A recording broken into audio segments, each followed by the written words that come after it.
I was extremely passionate about movies, and still I am passionate about movies. And I started watching movies and animation a lot, like every day, about I don't know, 5 6 hours or more, since I was 5 till now. And the hours that I spend watching movies has been declined, especially recently. Up to teenagehood, when I was 12 to 13, the most movies that I've seen was American, and because I didn't have access to European movies. And then I started watching European movies, Polish, French, Italian.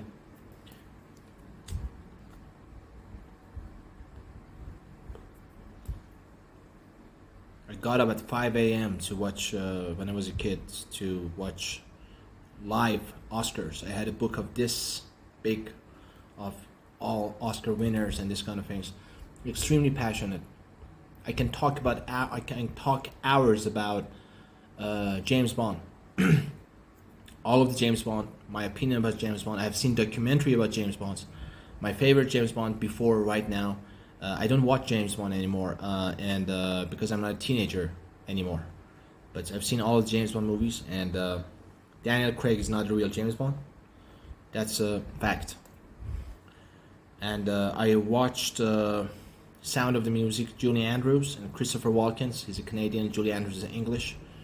I had a real big crush on the greatest, the biggest daughter of Christopher Walken in that movie Sound of Music when I was a kid, and she was a interior designer of Michael Jackson, and to the extent that I know, and she passed away. Christopher Walken's too, but Julie Andrews, I think she's still alive. She married to Blake Edwards, the director and creator of the, not creator, but I don't know, but director of Pink Panther movies with Peter Russells, and also Breakfast at Tiffany, and with Audrey Hepburn, and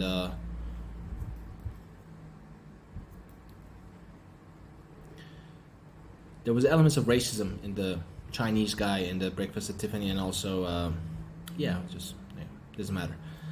Anyway, I don't know.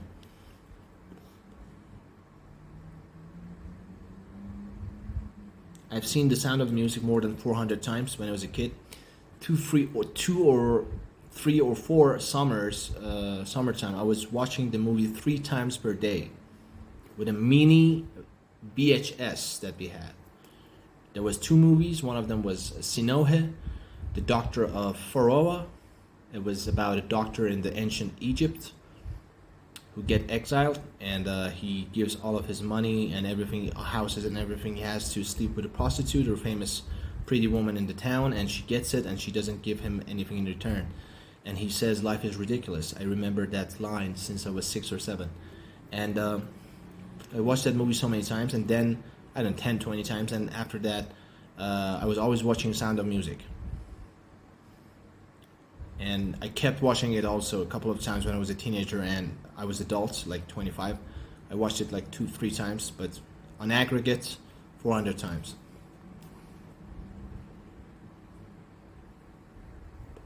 I love Krzysztof Kieślowski, the Polish director. He was a fucking genius. It was just like, wow.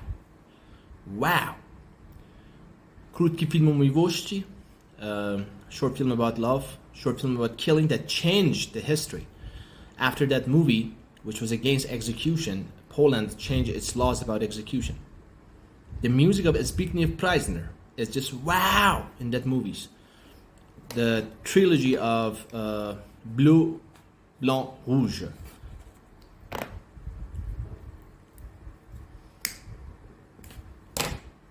Blue, white, red is the sign of the French flag. The blue is with Juliette Binoche. Her mom is Polish in real life, and she was playing a French persona in that movie, who survives car accidents, and her husband and his child dies in the accident, and she finds out that his husband was cheating on her with a lawyer, French lawyer, and she's already pregnant. And the three movies are kind of connected a little bit. They're both composers to the extent that I know, and the music composed by Zbigniew Preisner is just masterpiece. White was a life-changing movie by actor was Zbigniew Zamachowski. I can see myself in that film, the protagonist of that movie, and with Julie Delpy, that she was acting like a bitch, poisonous bitch in that movie, perfect acting. And Red with damn, I forgot. Irene Jacob. She's from Switzerland, French-speaking part, and with a famous old French actor who played in very famous movies back in 60s, 70s with Claude Lelouch, I think, director, and also he was in L'Amour with Michael Haneke and Isabelle Huppert in L'Amour. But the time of acting participants, the amount of time that Isabelle Huppert, as a daughter of the mother with Alzheimer, who she passes in the movie, the time that she passes in the movie, she's in the movie, is not that much. And at the Oscars, 2012, I don't remember, is it 2013 or 12, and I was in Gateway and Los Angeles downtown Gateway apartments, student apartments near USC campus downtown LA, and my roommate was American Chinese roommate was watching. He was from Chinese origin, but he was from LA, and he was watching Oscars, and it was about foreign movies.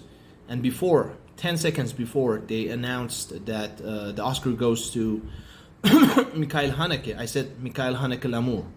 And he said, how did you know? It's Michael Haneke.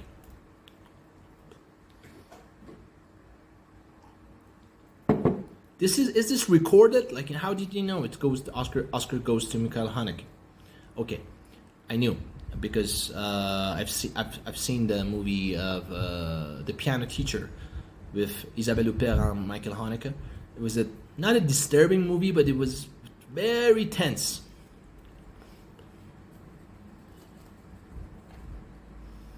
The scene of the napkin breathing, like smelling of Isabelle Huppert is just crazy. Anyway. She was very tough in that movie, very direct. So I watched a lot of movies, and I loved Roberto Benigni. I loved the movies of Giuseppe Tornatore, Malena, Cinema Paradiso. Everyone knows that. Like, everyone knows Cinema Paradiso. It's an extremely famous Universal movie. I was in emotional coma 1 week after watching that movie in 2009, for the second time, I think.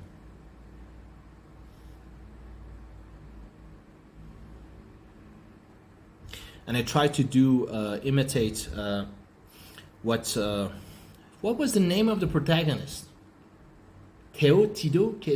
I don't know.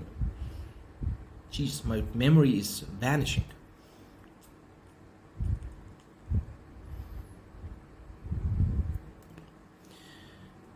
He stays for the blonde girl, protagonist of the movie, for the woman who he loves, about a month, for a long time, in front of her window under the rain. And finally he gives up. I did that in real life, and she was about to call police. Don't do it ever again. Like, romance and love that you have in your head is gonna be translated in real life as harassment. And I went to a lawyer and a judge of the USC, and I said, like, I did this. She said, this is not harassment, just shut up. Putting flowers on the bicycle of a girl is not harassment. And she lived in my house, like, in the same building we were living, so it's not harassment. Anyway, It's not stalking. Stalking means like going, like, I don't know. But she said it's not harassment, it's not stalking. So I'm very honest. I filed a lawsuit against myself. And it didn't work. I really liked Roman Polanski films. The special one was Bitter Moon with, what was the name of the wife of the Roman Polanski who was the protagonist female actress in that movie? Emmanuelle Seigner. It was a weird movie, but there were beautiful scenes, and I think he confused love for lust. That's my thing. So it was not a toxic relationship. It became toxic relationship because they have mistaken love for lust and for desire or for fascination. They were fascinated of their beauty, want each other, like, he was fascinated of her beauty and she was fascinated about his style, and that fascination faded away after lots of sex, and what remained was boring watching TV, time of watching TV. I was in 1-2 weeks of emotional coma after watching that movie in 2010, I think. I had a lot of lonely time, and until 2012 I decided not to have internet, and I had internet outside of house, like in university, but I didn't have internet in my home. And I downloaded movies and I came and watched them. And the speed of download internet was very low. Dial up, 24K. So it took days to download the movie. I downloaded the movie Irreversible with Monica Bellucci and Vincent Cassel. And fucking director is Gaspar Noé from Argentina, and that movie was sick, was so disappointing. There was nothing interesting about that movie, especially the tunnel scene of rape of 10 minutes. That was pure bullshit. What did I want to say? Oh, about Leonardo DiCaprio. Departed. There's a scene that he speaks to the psychologist. That's overacting. Sorry. Most of the movies of DiCaprio is overacting, and he's not in the character except two. What's Eating Gilbert Grape with Johnny Depp? The scene that he's talking to his dead mother is one of the. It's a masterpiece. One of the best teenage acting of all time was DiCaprio. I don't know what happened to him after that. Maybe lots of pussy, lots of. I don't know. He dates a lot of young girls, like, maybe that affected him. And in Inception, in Departed, in Inception by Christopher Nolan, right? I don't know. Departed by Scorsese, and also Aviator by Scorsese. He was overacting. The production design was good, but there's a scene in Aviator that he tells as an engineer in Aviator, like whatever, Howard Hughes, the person of Howard Hughes, with OCD, he says to Kate Blanchett, the actress that was an actress in the movie, you're just an actress, you're nothing more, you want to hurt me, blah blah blah, and don't do it, Howard, don't do it. That was extreme overacting. Nothing real about that scene. The production design was a gazillion dollars, but the acting was pure bullshit. The only acting that he had in his adulthood that was completely natural was Django Unchained by Tarantino. He's not overacting, he's not underacting, he's not unnatural, he's completely natural. Maybe it's his true character, I don't know, as a racist and a slave owner, I don't know. But he was completely like not a false note, as a piece of music. His acting was impeccable in Django Unchained. He was completely natural. The voice when he got angry was completely to the point, nothing over, nothing under. Perfect acting. I'm not saying like the writing was amazing, but it was okay.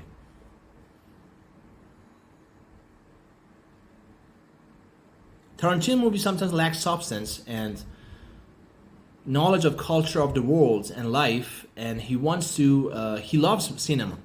Tarantino, that's the best thing that I can tell him. He loves cinema, but it lacks substance, and thus he wants to compensate that lack of substance and value and something to say, of interesting to say, with fugazi, with porno, with, I don't know, killing, like, you know, pointing the gun to the balls of other like, you know, man sitting beside him in the movie. Inglorious Bastards. Sorry, I smoke a lot. Inglorious Bastards. There's a scene of killing each other, Nazi killing each other, or something like that. Yeah, the point is, like, you know, he wants to make violence fun, play with violence, but sometimes not interesting. You know, it becomes real. Like the end of the Inglorious Bastards, he's cutting the head of the SS officer Christopher Waltz, or something like that. Not artistic, not interesting. What do you want to do, man? Like, what do you want to say? Like, what's wrong with you? Go see a psychologist. And Bradley Cooper from Actors Studio, that's interviewed, like, asked a question from Robert De Niro when he came to the Actors Studio to have an interview with James Lipton, the head of the Actors Studio. And he's a very interesting guy, James Lipton. And Robert De Niro, when I was a kid, I didn't understand him, but later I loved him. He asked a question when he was a student at Actors Studio in New York. I think it's in New York, and from Robert De Niro, and then he became, like, you know, a famous actor.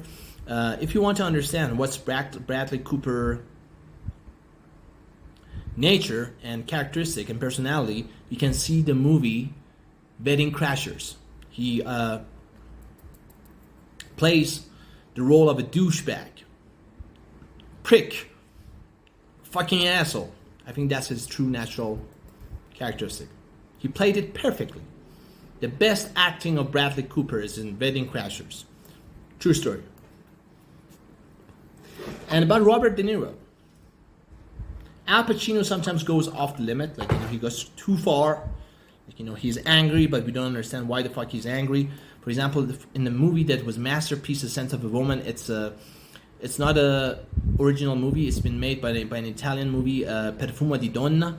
The core story is copied from that movie, but the acting was amazing. The speech at the end, I'm gonna show you what out of order is. I'm too blind. I'm too fucking old.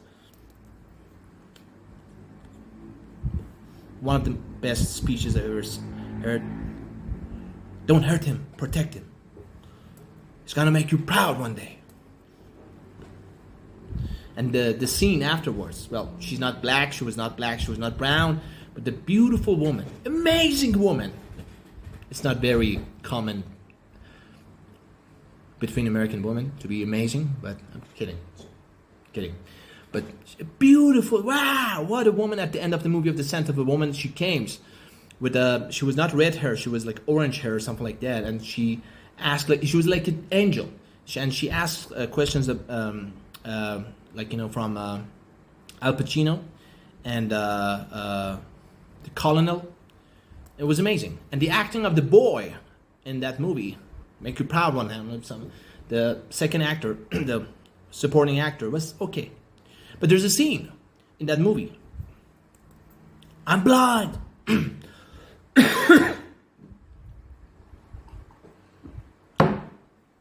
I'm in dark here. I'm in pain. Like, you know, that's he wants to kill himself, and that's overacting. Yeah, that's it. There's not enough emotion in his voice. He's just, like, you know, he's showing anger, but it's not enough emotion to see the desperation that he has. He's a little bit like, you know, like Nikita Khrushchev. Like, you know, he jumps, hey, like Roberto Benigni, like, you know, he Al Pacino in that movie, he's just like a little bit impulsive, and then he calms down, like a smile. I don't know, not bipolar disorder, but like he has like cyclothymia, something like that. It's like, you know, just like he goes up, then he comes down. Like, you know, he's hyper, then he comes down and becomes depressed a little bit, especially after the Ferrari driving in the movie Scent of the Woman. He becomes depressed and he gets bored. He depicts that characteristic, but it's a beautiful movie. Beautiful movie. It's amazing. The dancing in tango. Wow, man, what a scene! It's Per un cabeza. The name of the song is Per un cabeza, for a woman. Down, down, down, down, down, down. It's amazing. And Pacino, the best acting that he has, Jesus, I can't say it was. In Godfather Part 1, he was a prostitute. He was a piece of shit, nothing. You can see, like in the scene that he says to James Caan that he wants to kill someone. He's not an actor. He's just like, he doesn't belong to the scene. No, he was a bad cop.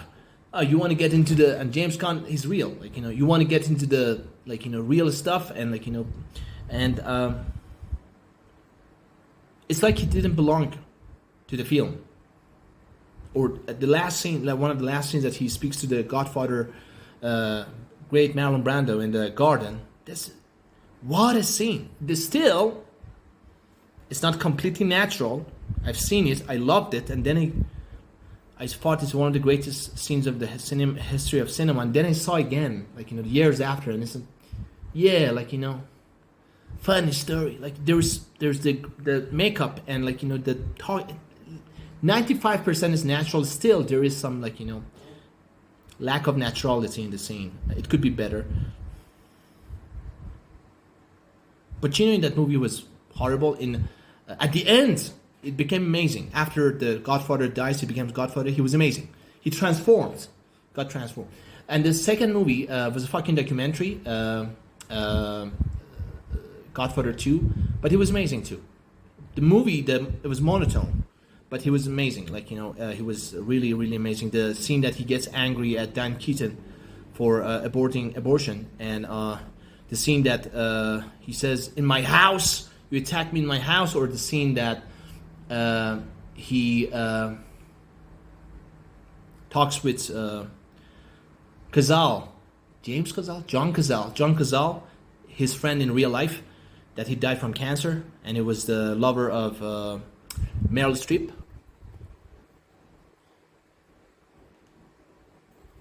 In the movie Deer Hunter was the last movie that he did with Robert De Niro and also Meryl Streep, and Robert De Niro got $1 million for that movie. That was the first time he got $1 million for that movie. And also John Cazale, he was playing Fredo in Godfather Part 2. There's a scene that said, "I was the bigger brother, Mikey, and I've been a step up," like, and stuff. He was amazing. That scene is just a masterpiece.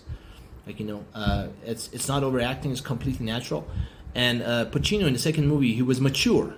In the third movie, it's an entertaining movie, that's all. I can't say anything about it. The last scene in the third movie was a little bit of overacting, but still something to remember. And the best acting of Pacino, oh, wow, Jesus, I can't say, man.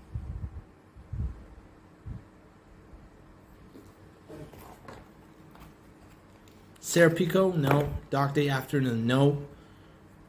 It's a little bit like, he's in that, wow, he's out of his mind, like, no, just like, great movies, but just like, no, it could be better. Dale's Advocate, natural, but not a very great movie, sorry.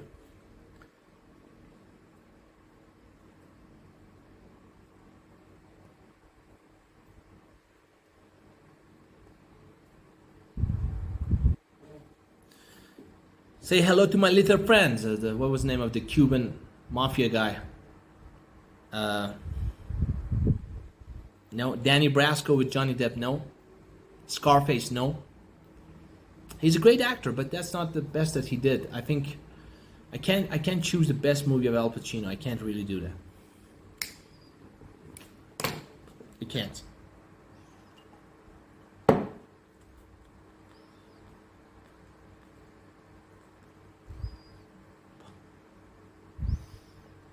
Let me think. I go with The Scent of a Woman, but not really. It's just like, Jesus. I think he's an actor that he could make a movie and participate in a movie, play in a movie that it's gonna be emblematic. Emblematic means like, this is a Pacino movie. But I think he didn't reach to his full potential. Sorry to say that. He could do better. He's an extremely talented guy. And I don't say this to everyone. For example, DiCaprio for me is not an actor right now. It's a joke. Especially in the movie that he had with Robert De Niro when he was a teenager or a kid. It was a bullshit movie. I've seen it. That son that rebels against his dad is pure bullshit. Like fucking juvenile that hit puberty and there is bubbles in his pee, like his urine, and like this fucking bullshit movie. I think he started with that or something like that. It was his first movie. I don't know. Pacino.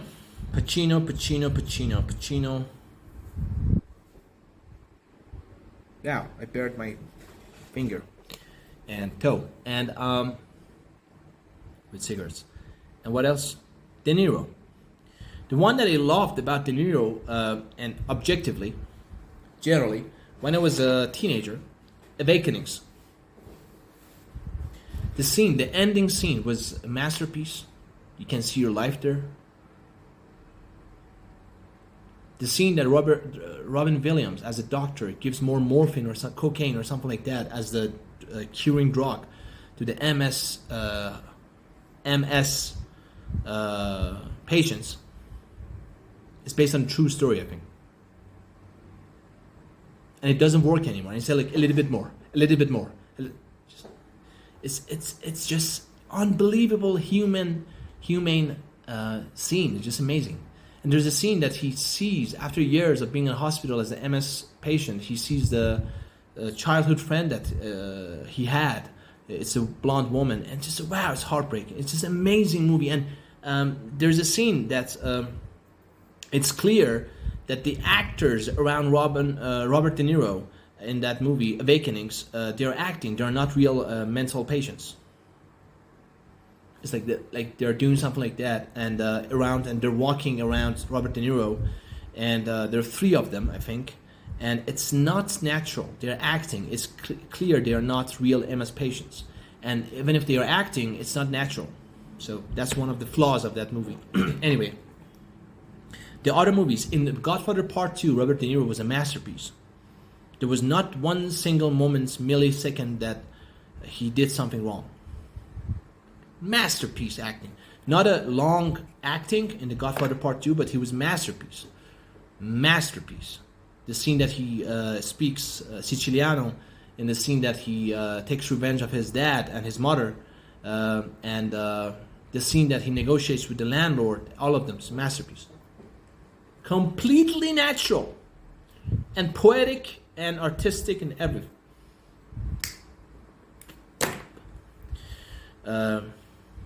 He did a movie with Monica Anna Maria Bellucci di Perugia, she's been called, Monica Bellucci, Robert De Niro. I think he said that metaphorically, that he did that movie because he didn't want to miss the opportunity to fuck Monica Bellucci. So I'm gonna say, as imitating the character of Robert De Niro in Raging Bull, you fuck my wife. You fuck my wife. You fuck my wife. When I was 18, I wanted to quit National University of Iran as a top student and go to Italy or France or whatever to marry Monica Anna Maria Bellucci.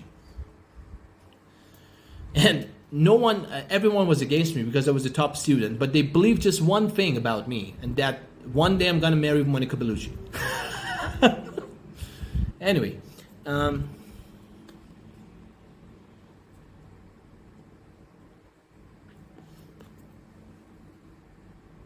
Robert De Niro, in the movie with the fucking idiot Bradley Cooper, Silverline Playbook, something like that, Silver Lining. I've seen that movie in 2000, I don't know, 14, 13, something like that.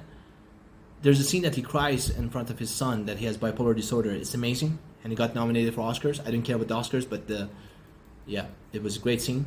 And as Al Capone, he was impeccable.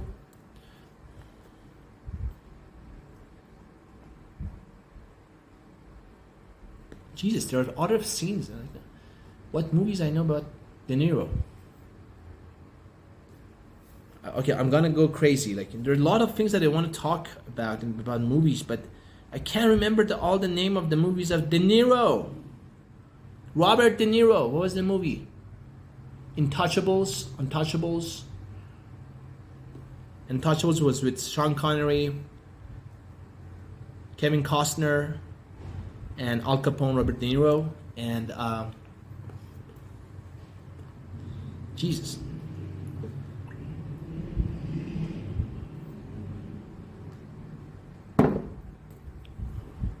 Name of the movie of De Niro.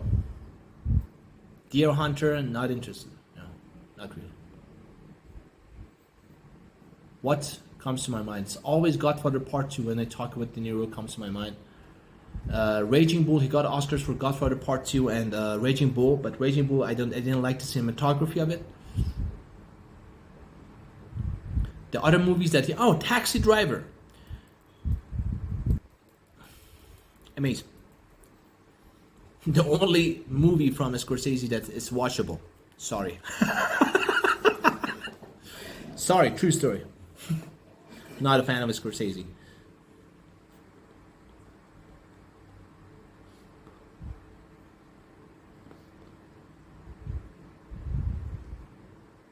He has a movie that I wanted to watch, but I couldn't find. It's a love story that they meet in metro subway with Meryl Streep. That was a great. I'm gonna talk for hours if you let me. Just let's forget about it. Okay, bye bye.